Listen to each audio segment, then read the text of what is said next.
Good morning, Star People. On your screen is a live view of Starship awaiting its second integrated flight test from Starbase, Texas. If all goes well, our Starship spacecraft and the Super Heavy booster, which we collectively call Starship, will lift off together for the second time in just 33.5 minutes from now. Thanks for tuning in. We're excited to be joining you from SpaceX headquarters in Hawthorne, California for today's flight test. Now, there's nothing quite like launch day, and especially so when it's a test flight. It just hits different. We're super excited to be here.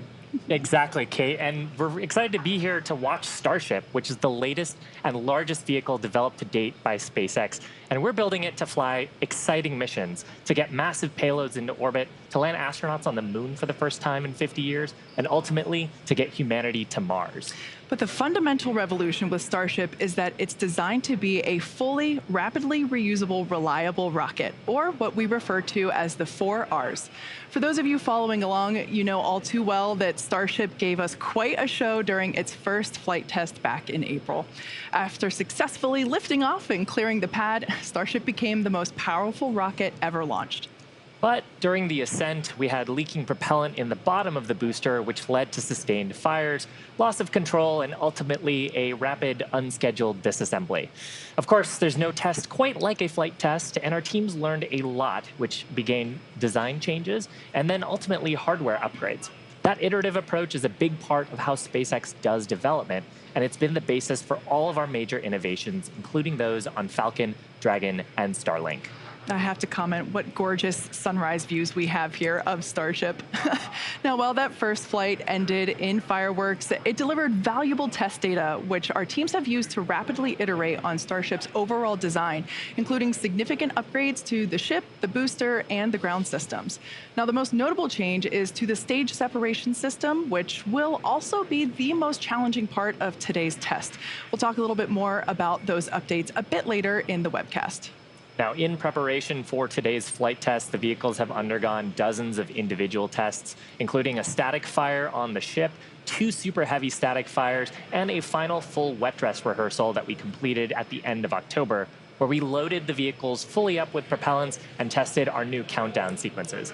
And that brings us to these beautiful shots on today's flight test day. After 7 months of hard work by the entire SpaceX team, we're ready to give launch another shot. 100%. Now, once again, just like Flight 1, excitement is in the air. The electricity is certainly starting to grow. This is a live view of our Starbase Control Center known as Star Command. It is 6 miles from the pad. We also have teams gathering here right behind us in Hawthorne, California at our Mission Control Center. You can see the crowd gathering. It is an early morning, but you got to wake up early to get that front row seat. And we also have public gathering on the beaches at South Padre Island, as you see there. And I can't say this enough, today is a flight test. While it's not happening in a lab or on a test stand, today is absolutely a test. And the goal is to gain invaluable data to continue rapidly improving Starship. So whatever the mission outcome today, excitement is guaranteed. Now, if all goes well, Super Heavy will fire its 33 Raptor engines and lift off from that pad right there in Starbase. About 3 minutes into flight, we hope to see the Super Heavy booster separate from the ship in SpaceX's first ever hot stage separation. This means that the second stage will light its engines while still attached to a partially lit booster. If the ship's engine's light, and if the whole thing holds together, its engines will remain lit for about 6 minutes before the coast phase. Now, with those big ifs, if we get past a successful stage separation, the booster is going to perform a flip maneuver, then execute a boost back burn before it attempts a splashdown in the Gulf of Mexico. In the meantime, Starship will coast for about an hour at altitudes ranging between 150 and 250 kilometers before it makes its own